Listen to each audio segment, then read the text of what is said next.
오늘 본문은 부활하신 예수님께서 승천하시기 전 제자들에게 마지막으로 해주셨던 말씀입니다.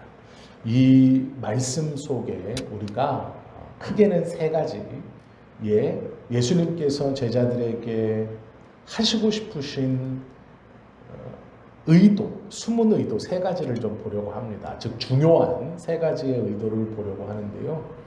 세 가지의 동사를 통해서 이 본문이 어떤 말씀인가라는 것을 좀 보려고 합니다. 부활하신 예수님께서 승천하시기 전에 제자들을 다 모아놓고 하나의 일을 하셨는데 제일 마지막에 제일 중요한 일을 하셨겠죠. 그 하나의 일이 뭐냐면 45절 말씀입니다. 마음을 열어 성경을 깨닫게 하시고 라는 거예요. 이 말은 수동입니다. 수동. 이게 무슨 말이냐면 부활하신 예수님을 제자들이 보고 내가 예수님이 말씀처럼 부활했으니 내가 예수님을 믿고 예수님의 말씀을 내가 긍정적으로 내 능동적으로 다 믿어야지 그렇게 했던 것이 아니다라는 거예요. 부활하신 예수님을 직접 보고 그 예수님을 만났고 그 예수님과 대화를 나눴고 또 예수님께서 하나님의 나라에 대한 것을 가르쳐 주셨어요. 그런데 문제는 제자들의 마음속에 온전한 이해 그리고 예수님의 말씀을 온전히 깨달음이 없었다라는 거예요. 예수님을 만났고 예수님께 친히 들었고 예수님께 친히 배웠는데 그럼에도 불구하고 부활하신 예수님을 만나고 그분을 뵙고 경험하고 말을 들었음에도 제자들은 예수님께서 하시는 말씀이 무엇인지 알지 못했고 그것을 온전히 믿지 못했다는 거예요. 이게 문제입니다. 약 3년 반의 시간을 예수님과 동행했고 예수님의 가르침을 받았고 예수님께서 일으키시는 기적과 이적들을 옆에서 직접 보았고 또 그것뿐만 아니라 예수님의 이름으로 제자들 스스로가 귀신을 쫓고 병을 고치면서 예수님의 이름의 능력이 무엇인가를 직접 경험했습니다. 그리고 예수님의 말씀처럼 십자가를 지시고 부활하셔서 제자들에게 나타나셨죠. 이 놀라운 경험들을 했음에도 불구하고 제자들은 구약에 기록된 예수님에 대한 말씀을 깨닫지 못하고 있었고 예수님의 말씀이 무엇인가를 온전히 믿지 못하고 있었습니다. 그래서 예수님께서 승천하시기 전에 제자들에게 하셨던 첫 번째 일이면서 제일 마지막 중요한 일이 무엇인가? 마음을 열어 성경을 깨닫게 하십니다. 마음을 제자들이 연 게 아니라 예수님께서 열어주셨다라는 게 중요한 겁니다. 이게 첫 번째 마음을 열어주신 것 이것이 하나님의 말씀을 믿는다. 예수님의 말씀을 믿는다. 내가 성경의 말씀을 믿는다라는 것은 우리 뜻대로 되는 게 아닙니다. 내 결심대로 되는 게 아니에요. 온전히 하나님의 은혜입니다. 믿어지게 하시는 역사예요. 그래서 우리가 기도할 때 하나님 내가 이렇게 믿겠습니다. 하나님 내가 믿음으로 이렇게 살겠습니다. 라는 건 물론 중요하지만 그것보다 먼저 하나님 앞에 드려야 할 기도는 나의 마음을 열어주십시오. 무슨 얘기냐면 은혜가 먼저 임해야 돼요. 하나님께서 주시는 은혜가 먼저 임해야 우리의 마음이 열린다는 거예요. 그 많은 경험을 하고 이적과 기적을 경험했던 제자들도 부활하신 예수님께서 나타나 가르쳐 주시고 다시 한번 강조하시는데도 온전히 믿거나 깨닫지 못했어요. 예수님께서 저희 마음을 열어 성경을 깨닫게 하시고 이거 다 수동태입니다. 예수님이 일하셨고 제자들은 예수님의 일하심을 당하는 거예요. 예수님이 일하시고 제자들은 그 예수님의 일하심을 당하는 거예요. 수동적입니다. 열어주셔야 한다. 이것이 첫 번째예요. 굳게 닫힌 마음을 열어주셔야 한다라는 것이죠. 우리가 중요하게 생각해야 될 게 있습니다. 그러면 마음을 열고 내가 믿음으로 하나님 말씀을 믿겠습니다. 내가 하나님의 뜻을 온전히 따르겠습니다. 결심하면 되는 것 아닙니까? 이렇게 생각하실 수 있는데 온전치 못합니다. 왜 그러냐면 우리의 안에는 죄가 있기 때문에 그렇습니다. 죄인인 우리는 우리의 스스로 온전히 하나님 앞에 나아가거나 하나님의 말씀을 온전히 이해하고 받아들일 수 없습니다. 무엇이 온전히 마음을 열게 하지 못하는가? 먼저는 죄입니다. 내 영혼 깊숙이 자리 잡은 이 죄가, 이 죄성이 우리의 스스로 자발적으로 하나님의 말씀 앞에 순종하도록 그 말씀을 깨닫도록 우리의 마음을 하나님의 뜻 앞에 활짝 열 수 있는 것을 막는다라는. 두 번째는 교만입니다. 그런데 문제는 이 교만은 경험적 교만입니다. 경험적 교만이라는 것은 무엇이냐면 내가 경험했던 것, 즉 제자들은 예수님의 공생의 출발부터 얼마 안 있어 예수님을 따라다니고 예수님의 말씀을 들었습니다. 그러면서 자기들의 마음속에 각자 품은 비전들이 있었어요. 예수님이 왕이 되면 내가 어느 정도 자리에 올라갈 것이다 라는 것뿐만 아니라 왕이 되지 못하여도 예수님의 영향력에 붙어서 내가 무엇인가를 해보겠다. 가룟 유다 같은 경우는 로마로부터 이스라엘을 해방시키는 자가 예수님이 될 것이라고 기대하고 쫓아다녔습니다. 베드로도 그런 마음이 아주 없지는 않았습니다. 열심당원인 것을 버리지 못하고 그가 예수님을 내내 칼을 차고 다녔다는 것은 그의 열심당원으로서의 이 소망을 버리지 못했다라는 것을 가르치죠.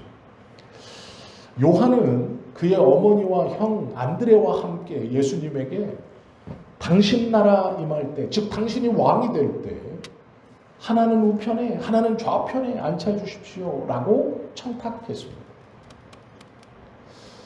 높아지려는 생각들, 이루고자 하는 비전들, 자신의 경험, 생각, 자신의 목적을 가지고 예수님을 쫓아다녔다라는 것이죠. 교만이라는 것은 하나님의 말씀보다 위에 있고 내 스스로 무엇하는 것, 그것만이 교만이 아니고요. 경험적 교만.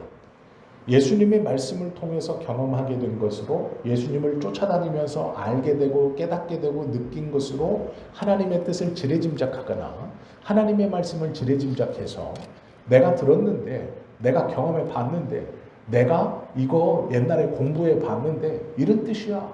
이런 것이야. 하나님의 말씀은 이런 것이야 라고 내 경험으로 단정짓는 이게 교만이에요. 여기서 말하는 교만.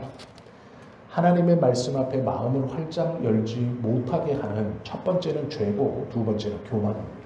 그런데 이 교만은 경험적 교만이에요. 저도 마찬가지입니다. 성경을 아예 모르는 이제 신앙생활을 시작한 초보 신자보다 성경을 알고 있다고 하는 목사가 하나님 앞에서 경험적 교만을 부릴 때가 많이 있을 겁니다. 신앙생활을 오래 했다는 분들이 오히려 복음에 걸림이 되고 하나님의 말씀을 지키지 못하는 것을 오히려 더 많이 봅니다. 잘 모를 때는 믿으려고 하고 행합니다. 그런데 조금 시간이 지나면 자신의 경험과 생각으로 이렇게 하는 거야 라고 하면서 처음에 가졌던 마음과는 다른 마음을 갖게 되죠. 이게 경험적 교만입니다. 제자들의 마음을 열지 못했던 것은 이 경험적 교만이 그 마음 안에 있었기 때문에 첫 번째는 죄, 두 번째는 경험적 교만입니다.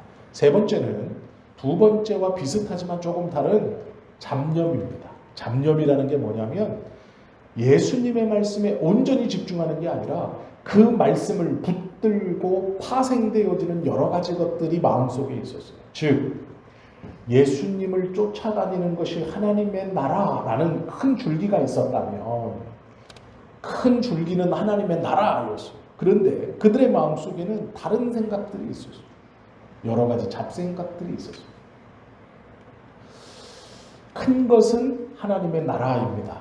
그러나 내가 예수님을 믿으면서 이렇게 되고 싶고 이렇게 하고 싶고 이렇게 해야 된다라고 생각하는 여러 가지 것들이 이 큰 줄기에 붙어 있었던 거예요. 큰 줄기를 잃어버린 건 아닙니다. 하나님의 나라가 소중해요. 그것이 맞아요. 그러나 그 여러 가지 잡생각들이 같이 뻗어 있어요. 온전히 말씀을 이해하지 못하고 깨닫지 못하게 하는 것이 이 세 가지입니다. 제일 큰 것은 죄 때문이고, 두 번째는 경험적 교만이 있기 때문이고, 세 번째는 잡생각. 복음에 붙어 무엇인가를 하려고 하는 거예요. 그것이 제자들의 마음을 온전히 열게 하지 못했다라는 것이죠. 이 마음을 가지고 예수님을 쫓아다니고 믿고 따라다니고 말씀을 배우는 제자들에게 예수님이 그 마음을 열어 성경을 깨닫게 하셨다라고 해요. 이 세 가지로 딱 막혀있는 제자들의 마음을 열어주신 거예요. 그러면 열어주신 내용이 무엇이냐? 우리는 이미 너무 잘 알고 있는 것이죠. 46절 보시면 이같이 마음을 열어 성경의 말씀을 깨닫게 해주신 내용이 무엇이냐? 깨닫게 해주신 내용이 46절부터 있어요. 이같이 그리스도가 고난을 받고, 즉 예수님이 그리스도라는 것, 구원자이시라는 것을 마음을 열고 성경에 기록된 걸 깨닫게 하셨어요. 첫 번째, 예수님이 그리스도라는 것, 구원자라는 것을 깨닫게 해주셨어요. 믿게 해주셨어요. 두 번째가 있습니다. 그리고 이 그리스도가 고난을 받아요. 즉 십자가를 지는 것이 그냥 지는 게 아니라 왜 지느냐? 하나님께서 자기에게 주신 모든 사람들의 죄를 대신해서 십자가를 짓는다. 이걸 고난이라고 해요. 고난받은 이유, 고난받을 필요에 대해서 깨닫게 해주시고 믿게 해주시고, 이게 두 번째. 세 번째는 십자가를 지신 그 주님이 제3일에 죽은 자 가운데서 살아날 것과, 즉 온전히 죽었다가 사흘 만에 다시 부활하실 것이라는 걸 믿게 해주셨어요. 마음을 열고 성경에 기록된 이것을 깨닫게 해주셨어요. 이게 세 가지. 첫 번째 세 가지. 예수님이 그리스도라는 것, 그 예수님이 십자가를 지셨다는 것, 왜 지셨냐라는 것에 대한 가르침, 그리고 부활하셨다는 것. 성경에 다 기록되어 있는 거예요. 그러나 제자들이 온전히 믿지 못하고 온전히 이해하지 못했어요. 왜? 그러나 예수님께서 승천하시기 전에 그들의 마음을 열고 이것을 먼저 깨닫게 주셨어요. 그것뿐만 아니라 또 하나가 있죠. 네 번째. 또 예수님의 이름으로 죄 사함을 받게 하는 회개가 있다라는 거예요. 예수 그리스도의 이름으로 죄 사함을 받는 회개. 그전에는 죄 사함을 받으려면 짐승을 잡아서 그 짐승의 이마에 자신의 손에서 피를 내어서 그 이마에 도장을 꼭 찍습니다. 즉 자신의 핏자국을 뚝뚝뚝 그 이마에 바르고 묻혀서 이 짐승을 남문으로 데리고 가서 광야를 향해서 심하게 매질을 탁 합니다. 즉 그쪽에 문을 열어놓고 이 회초리로 이 짐승을 탁 때려서 그걸 맞은 짐승이 고통 가운데 광야로 뛰게 만들어요. 그래서 가다가 맹수에게 피 냄새가 나기 때문에 맹수들이 달려들어요. 이 피를 십자가를 그렸다는데 그런 거 없습니다. 구약시대엔 십자가가 없었어요. 유대인들은요 십자가를 경멸했어요. 로마 시대의 사형 방법이었기 때문에 십자가를 아주 싫어했어요. 그래서 이마에다 십자가를 그렸다. 그건 말이 안 되는 얘기예요. 십자가라는 건 없었어요. 그 시대에. 피를 내어서 그 피를 짐승의 이마에 바르는 거예요. 그러면 피냄새를 맡고 일이나 늑대나 이런 것들이 이 짐승을 잡으러 쫓아옵니다. 그래서 잡아 먹히면 자기 죄를 대속해서 이 짐승이 이렇게 가는 거예요. 그렇게 하지 않으면 광야를 돌다가 이 우물 쪽으로 다가가죠. 우물 쪽으로 다가가는데 이 짐승이 이제 목말라서 혀를 딱 빼고 탁 죽으면 그걸 아사셀 양이라고 불렀어요. 그때 나의 죄를 대신 진 이 짐승이 고통받으면서 죽는 거예요. 편하게 죽는 게 아니고요. 고통받으면서 죽는 거예요. 맹수한테 찢겨 죽이거나 목말라 죽거나 다 고통 가운데 죽는 건데 그렇게 죽으면 자기 죄를 사했다 이렇게 생각했어요. 그리고 1년에 한 번씩 대속죄일이 되면 또 다른 짐승을 가져다가 제사장한테 주면 제사장이 그 짐승을 잡아서 배를 가르고 피는 제단 뿔에 바르고 가죽은 한쪽에 제껴두고 그 고기를 각을 떠서 번제로 하나님께 드리고 넓적다리 부분을 떼어서 너의 죄 용서의 증거로 네가 바친 짐승의 한쪽 다리 부분을 주니 먹어라. 그렇게 얘기하면 이 사람은 번제를 드린 다음 자신이 드린 짐승의 일부분을 받아서 먹는 것. 그것이 죄 용서 받았다는 뜻이었어요. 그런데 예수님께서 그렇게 죄 용서 받는 게 아니라 예수 그리스도의 이름으로 회개하는, 즉 죄를 용서받는 회개 행위, 제사의 행위가 아니라 기도하고 고백하는 행위가 있다라는 걸 믿게 해주시고 깨닫게 해주셨다. 이게 네 번째. 예수님의 이름으로 죄 사함을 받게 하는 회개를 가르쳐 주시고 깨닫게 해주시고 믿게 해주셨다라는 거예요. 그런데 이 회개가 어디서부터 일어나느냐? 예루살렘에서부터 일어나서 모든 족속, 살아있는 모든 사람들에게, 유대인뿐 아니라 모든 사람들에게 전파될 것을 깨닫게 해주셨어요.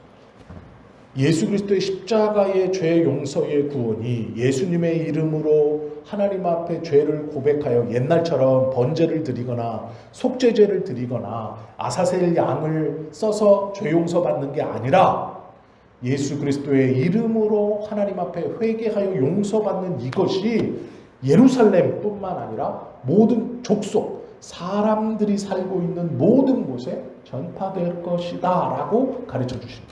이걸 깨닫게 해주셨어요. 이렇게 해주신 것을 깨닫게 해주시고 예수님이 제자들에게 뭐라 그랬냐? 너희는 이 모든 일의 증인이라 이렇게 말했어요. 내가 마음을 열고 깨닫게 해준 이 5가지를 너희는 증인, 본대로, 느낀 대로, 경험한 대로 그대로 말하여야 할 것이다 라는 거예요. 너희는 그 증인이다 이렇게 해주셨다라는 거예요. 그리고 49절에 보면 볼지어다, 봐라, 증인된 너희들아 보아라 이렇게 말씀하시는 거예요. 뭐라 그러냐? 내가 내 아버지께서 약속하신 것을 너희에게 보내리니, 성령님이죠. 성부가 성자에게 약속하신 게 있어요. 성자가 승천하면서 아버지께서 성자 대신 보혜사, 도우시는 영을 보내시는데 약속하신 것 같이 너희는 위로부터, 제자들은 위로부터 능력으로 입혀질 때까지 이 성에 거하라. 2번째 동사, 입혀질 때까지. 이것도 수동태입니다. 입다라는 건 능동이에요. 내가 입는 거예요. 옷을 입다, 내가 입는 겁니다. 상의를 입다, 벗어서 내가 입는 거예요. 그런데 입히다라는 건 수동이에요. 나는 가만히 있고 누군가 입혀주는 거예요. 그런데 성부께서 약속하신 성령이 위에서부터 내려와 입히는 거예요. 입히는 거. 즉 내가 입는 게 아니고요. 하나님이 입히시는 거예요. 성령께서 찾아오시는 거예요. 이해를 잘 하셔야 됩니다. 마음을 여는 것도 수동이고 약속하신 성령님이 임하시는 것도 수동이에요. 내가 하는 게 아닙니다. 내가 막 팔 벌리고 오십시오 이게 아니에요. 입히실 때까지, 입혀주실 때까지, 임하여 주실 때까지예요. 하나님께서 우리의 구원을 위해서 하신 모든 것들은 하나님이 하시는 것이지 사람이 능동적으로 하는 게 아닙니다. 예수님께서 분명히 말씀하세요. 마음을 여시고 약속하신 성령이 잎이 울 때까지, 네가 입을 때까지가 아니고 잎이 울 때까지. 그래서 제자들이요 예루살렘을 떠나지 못한 거예요. 성령님이 임하실 그 기간까지 모여서 기도할 수밖에 없었던 거예요. 약속한 그 성령이 잎이 울 때까지, 언제일지 모르니까. 그런데 이유가 있습니다. 예수님께서 승천하시면 성령께서 그 자리에서 바로 바톤 터치하듯이 탁 입히셔서 제자들이 당당해지고, 제자들이 이 두려움 없이 막 갑자기 불의 전사가 되어서 갑자기 말씀을 막 담대히 증언하고 이러면 우리 입장에서는 좋을 것 같죠. 우리가 원하는 게 그것 아닙니까?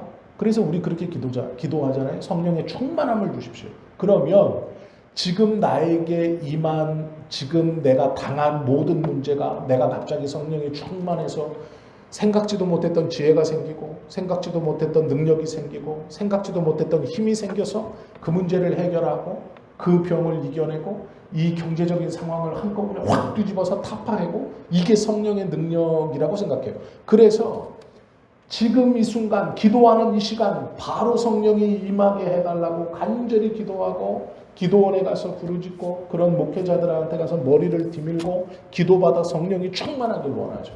그런데 예수님이 능력이 없어서요? 아니요. 예수님이 능력이 없어서 잎이 울 때까지 기다려라, 이 성에 머물라, 이렇게 말씀하신 게 아니에요. 사도행전에 보면 아예 이 성이라는 것을 우리는 다 알아요. 예루살렘이라는 거. 사도행전 1장 4절에 보면 예루살렘을 떠나지 말고 내게 들은 바 아버지의 약속하신 것을 기다리라, 이렇게 명확히 기록해놨어요. 이 성이 그럼 어디예요? 예루살렘이에요. 그러면 왜 예수님께서 아직 능력이 부족해서, 아니면 부활해서 승천하지 못해서 이 땅에 계셔가지고 성령이, 예수님이 올라와야 성령님이 내려오죠, 이렇게 못해서 여기 계시니까 성령이 아직 안 와서, 아니면 올라가시는데 한 달 걸리니까 그러면 이제 올라가서 자 이제 보내주세요, 한 달 내려와야 되고, 이런 게 아니에요. 그래서 기다리라고 한 게 이유가 있습니다. 왜 그러냐면 예수님이 없는 예루살렘은요 제자들에게 낯선 곳입니다. 이게 무슨 말이냐면, 예루살렘은 우리가 다 이렇게 아시는, 지금 이스라엘 가나안 지방을 이렇게 생각하시면 이스라엘이라는 것은 세 군데로 이 행정구역이 쪼개져 있습니다. 제일 위가 갈릴리 지역이에요. 그리고 가운데가 사마리아 지역이고, 예루살렘이 속한 것은 유다 지역입니다. 요게 이스라엘 백성들이 있었던 이스라엘을 행정구역상으로 세 군데로 나누면 갈릴리, 사마리아, 유다 이렇게 불렀어요. 이스라엘 이렇게 불렀습니다. 그런데 문제가 있습니다. 예수님의 제자들은 대부분 어디 사람들이었냐? 갈릴리 사람이었어요. 제일 위에. 그리고 이 사람들, 갈릴리 사람들의 제자들의 대부분은 바닷가 출신, 요 갈릴리 바닷가 출신들이에요. 이 예루살렘은 갈릴리에서요 한참이나 내려와 있는 곳입니다. 무슨 말이냐면 예루살렘이라는 곳은 제자들의 일가 친척이 없어요. 즉 예루살렘은 바닷가도 아니고 일가 친척도 없고 의지할 것도 없어요. 예수님이 아니면 이 갈릴리 어부였던 요 곳에서 생활하던 예수님의 제자들이 예루살렘에 와서 돌아다니거나 생활하거나 이렇게 할 수 있는 게 아닌 거예요. 낯선 지역입니다. 예수님이 아니면 예루살렘에서 빨리 떠나야 돼요. 왜냐? 기댈 곳이 없어요. 익숙치 않은 성이에요. 여기가 수도이고 성전이 있었긴 했지만 예수님의 제자들에게 이 예루살렘은 낯선 곳입니다. 의지할 곳이 없는 곳이에요. 의지할 사람들이 없어요. 자기들의 고향은 갈릴리거든요. 예수님의 제자들의 대부분은 갈릴리 출신들. 유하라라고 말하는 것은 무엇이냐면, 우리 생각에 예수님이 제자들을 갈릴리로 데리고 가서 갈릴리에서 승천하시면 얼마나 좋아요. 그러면 남은 제자들이 친척들도 있고 친구들도 있고 익숙한 곳에서 예수님이 승천하시고 이곳에서 이제 뭔가 해보자 이러면 되죠. 그런데 그렇게 안 하세요. 예루살렘이라는 것은 상징성이 있어요. 온 이스라엘의 수도이고 예수님께서 이 예루살렘에서 예수 그리스도의 이름으로 죄 사함을 받는 회개가 모든 민족에게 퍼질 것이다. 예루살렘 도성을 강조하세요. 이곳이라는 거예요. 예수님께서 하나님의 성전이 있는 이곳을 떠나지 마라. 언제까지? 잎이 울 때까지. 이곳은 낯선 곳이에요. 이곳은 두려운 곳이에요. 왜요? 로마 군인들이 가장 많은 곳이기도 해요. 예수님을 반대했던 종교 지도자들이 가장 많은 곳이기도 해요. 예수님을 핍박했던 군중들이 눈에 불을 켜고 돌아다니는 곳이기도 해요. 낯설고 두려운 땅이에요. 예수님이 있을 때는 아니었어요. 예수님이 있을 때는 그 땅에서 하나님의 말씀을 전하고 예수님께서 예루살렘을 돌아다니시면서 복음을 전하고 이 사람 저 사람 만나고 이 집 저 집에 들어갈 때는 아무렇지 않은 곳이었어요. 그런데 엄밀히 말하면 그곳은 낯선 땅, 두려운 곳이죠. 무서운 곳이죠. 마음에 두려움이 임하게 하고 움츠려들게 하는 곳이죠. 그런데 그곳에서 한참의 시간을 보내게 하십니다. 성령께서 잎이 울 때까지 그 두려움을 견디는 시간을 주신 거예요. 그 무서움을 견디는 시간을 주신 거예요.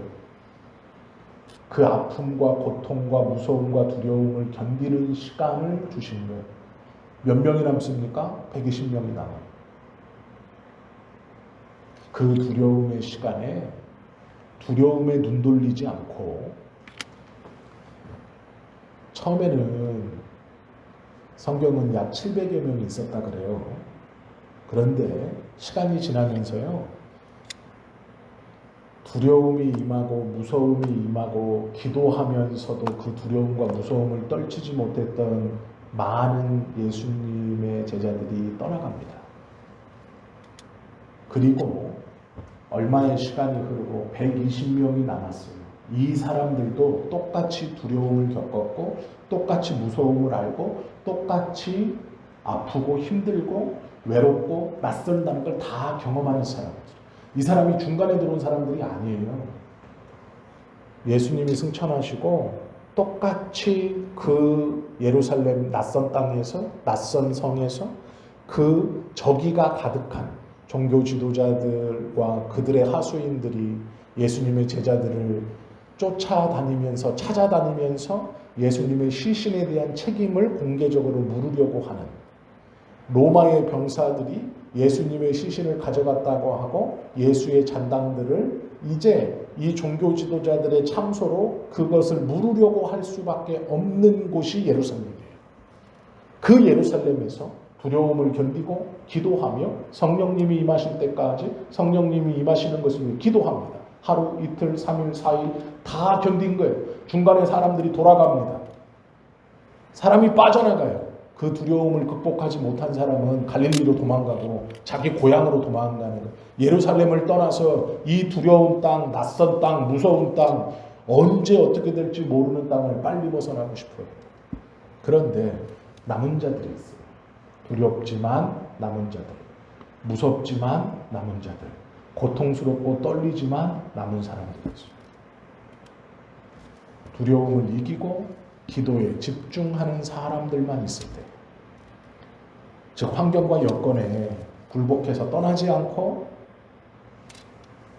그 기도하며 성령이 잎이 우는 것을 기다리는 사람들이 남을 때 그게 며칠인간 중요하지 않아요. 그 두려움보다 예수님의 말씀을 붙들고 성령이 임하신 것을 기다리는 사람들만 남았을 때, 그때가 하루든 30일이든 1년이든 그거 중요한 게 아니고요. 그러한 온전한 믿음을 가진, 즉 환경적 두려움보다 예수님의 말씀을 더 신뢰하는 사람들만 모였을 때 그때 성령이 임하는 거예요. 그래서 예루살렘에서 기다려라, 떠나지 말라, 있어라. 언제까지? 성령이 입히울 때까지 라고 말씀하죠. 우리의 믿음의 삶을 잘 돌아보세요. 성령이 입히운다라는 건 우리는 이미 성령님이 동행하시는 사람이죠. 그런데 문제가 있습니다. 성령님이 이미 우리 안에 계신데 우리는 그 성령님의 인도와 음성에 귀를 닫고 내 경험, 내 판단, 내 필요에 의해서 하나님 앞에 기도하죠. 지금, 즉시, 빨리 하나님 이걸 해결해주고 고쳐주고 바꿔주세요 라고 말하죠. 환경보다 말씀을 믿는 그 믿음이 있을 때 우리가 그렇게 원하는 하나님의 문제의 해결, 즉 은혜가 임하는 겁니다.